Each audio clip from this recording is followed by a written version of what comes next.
likely to live in single-family households, 40% more likely to live in poverty, 35% more likely to die during the first years of their life, and 50% more likely to be in a household collecting welfare.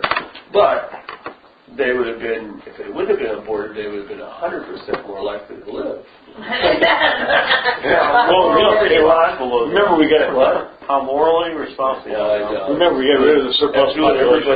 With all of that stupid stuff that Surplus population. Reduce the surplus population. Yeah. And of course, this is the thing that really just gets me. The Obamacare architects' findings are disturbing in light of national conversation being had over race, where social justice crusaders are chanting the slogan "Black Lives Matter," and are especially disconcerting due to the fact that the majority of abortion clinics are located in black and Hispanic neighborhoods, and like 47% of the abortions are black. When they represent 13% of the population. Say it real quick. There's a black lady born in Mississippi from a rape, and there was a lot of pressure because she was black, but she was born in the South, and she was poor. So everybody tried to peer pressure to have her mother commit abortion. She chose not to. But later on, the baby grew up to sing gospel music and travel with Billy Graham, and that upset the waters. Mm-hmm. Amazing singer. Yeah.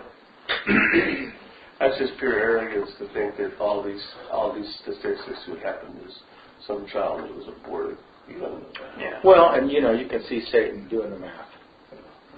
That's all it is. It's mathematics, cold, and the way it's presented, it appeals to logic as opposed to the God nature in man. But unfortunately, it's the same number cruncher for Obamacare. Yeah, exactly. There are two articles here on our cheap oil prices. Guess what happened the last time the price of oil crashed like this? There's been only one other time in history when the price of oil has crashed by more than $40 in less than 6 months. The last time this happened was during the second half of 2008. The beginning of that oil price crash preceded the great financial crash that happened later in the year by several months. Well, now it's happening again, but this time the stakes are even higher. The price of oil falls dramatically, and that is a sign that economic activity is slowing down. It can also have a tremendous destabilizing effect on the financial markets. As you will read above, below, energy companies now account for approximately 20% of the junk bonds market. And the junk bond implosion is usually a sign that a major stock market crash is on its way. This is what the article is basically about, is that the energy companies have bought into 20% of the junk bond market, and they lose money, then it could crash the junk bond market, which has always been a major source of the possibilities of the stock market crashing. Mm-hmm. You're talking about the same area of 1929, you mean, or you just talking about? Yes. Turn it off. So if you're looking for a canary in the coal mine, keep your eyes on the performance of energy junk bonds. If they begin to collapse, that is a sign that all heck is about to break loose on Wall Street. For all intents and purposes, OPEC is now engaged in a price war with the United States. What that means is that it's very cheap to pump oil out of places like Saudi Arabia and Kuwait, but it's more expensive to extract oil from shale formations in places like Texas and North Dakota. So as prices of oil keep falling, some U.S. producers may become unprofitable and go out of business. The result, oil prices will stabilize and OPEC maintains its market share. Now,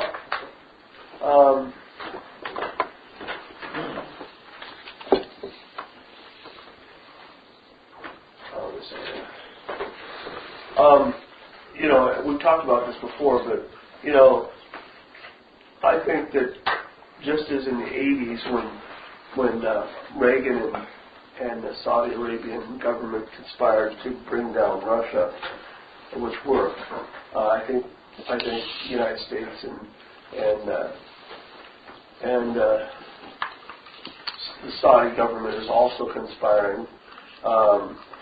Saudi government wants to bring down all the lower producing oil nations and the shale oil production that's in North Dakota and Texas. The United States is trying to bring down Russia. Most of the oil producing nations need about $100 a barrel to break even on their economy. Let me just read a story here about Venezuela. You know, Venezuela, all that oil. Yeah. Venezuelans throng grocery stores under military protection. Shoppers throng grocery stores across Caracas today as deepening shortages led the government to put Venezuela food distribution under military protection. Long lines, some stretching for blocks, formed outside of grocery stores in the South American country's capital as residents searched for scarce basic items, and this is what they're looking for. I read this, I thought, geez, this is so... Can't make that up, though. No, it's not. It's just right down the shopping list. We talked about Yeah. this. We talked about this before. In all black market economies, what's the number one item? Guns and ammunition. Once you get past guns and ammunition, something that you would buy in a grocery store. Number one item. In black markets, the currency is Tide soap. Really? Wow. Tide soap. Yeah. Tide soap is the currency of all black market underground. Why is that? Because people need clean clothes. If you to keep cannot- from disease. Yeah, if you cannot stay sanitary, you Exactly. die. Exactly. Top items missing out of Venezuelan grocery stores: detergent and chicken.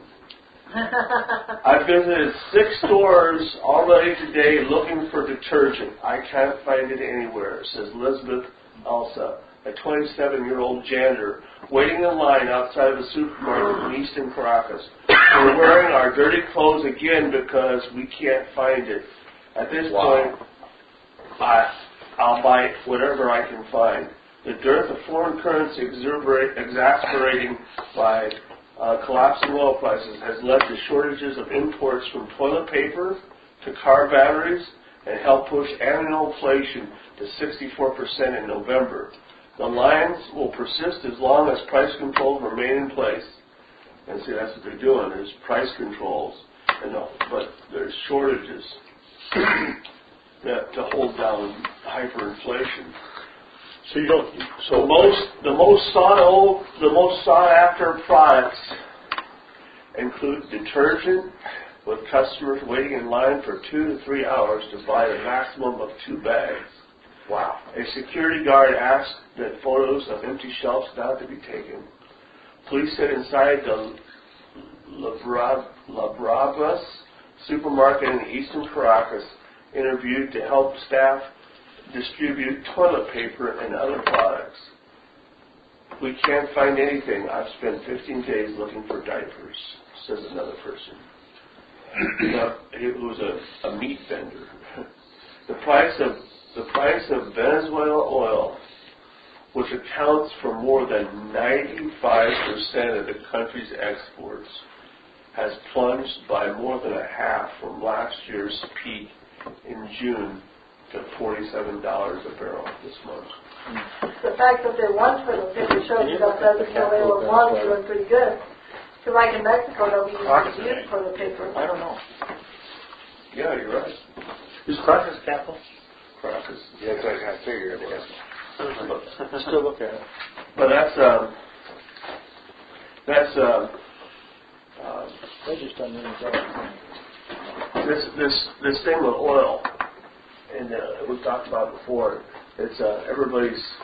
It's always nice to be able to fill up your car. Yeah, under $2. So Texas is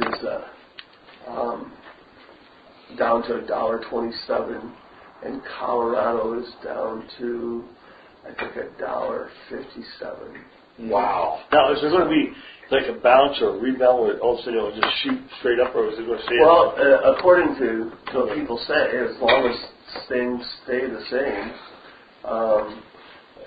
oil is going to continue to go down. And, this is going to have,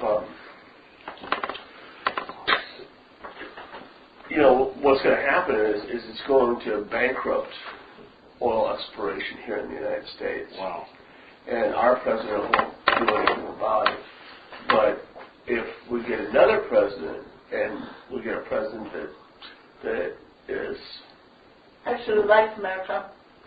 Yes, that'd be a good way to put it. What's going to happen in America is all the people who are doing oil exploration is going to have to cut their prices. They're going to have to cut their prices. Well, they're going to have to extract oil in the cheapest manner. Some places they'll just stop.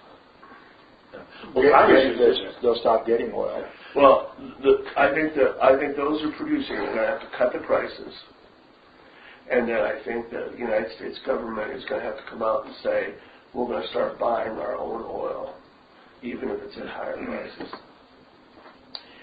Well, they subsidize everything else. Why wouldn't you subsidize something that's that important? It is subsidized. Yeah. Oil has subsidies forever. I mean, to the point where Americans can actually sustain their own oil companies. Yeah. That's ridiculous to be buying our oil from other places. Yeah. Well, But that's what I think that's what we have to do. I think that we have to start buying our own oil. Yeah. But at the same time, the United States oil producing, companies have to be able to cut their prices. Could they get that They have to be able to cut their prices. The problem is oil companies in America not only produce, but they're biting at the bit to sell overseas. So when they do, it kicks up our oil prices. They just passed that legislation, that oil pipeline, or whatever it was that Congress is. Now, it's going to be vetoed by the president, but the Congress already passed it. But whether it's going to land on the president's desk, he's going to veto it. And we wouldn't be purchasing any of that oil. No. But the more oil that goes into the pool, the cheaper the prices are. Mm-hmm. So if we can produce our own oil and then buy our own oil, we are bring the prices down to what it looked like in the 70s. So, something triggered in my mind when you were talking about Venezuela. If we have that financial crisis, which I think that we're going to have, and I think it's probably going to be this year it's going to start, and things happen like that, I was thinking about all of the smaller, some bigger and some smaller stores that are shutting down their smaller stores in small communities like ours and going to bigger communities, forcing people to go to the bigger communities, and how convenient that is for control purposes that you would have just central areas in bigger communities forcing people out of small towns like Clinton to go to Quad Cities and things like that so that they can have more control over the food. Such as Target going out here in Clinton. Well, look how many has gone out in Clinton. Yeah. And the only thing we're going to have left here is Walmart, and who knows, I can go There's supposed to be another Casey truck stop coming in there. Well, I personally think that's what we need to do. Is I think that this president would never do it, and if Hillary Clinton gets elected, she'll never do it. But I think that we need to talk to the oil companies to see if they can cut their prices, and then make it that we're going to start buying our own oil.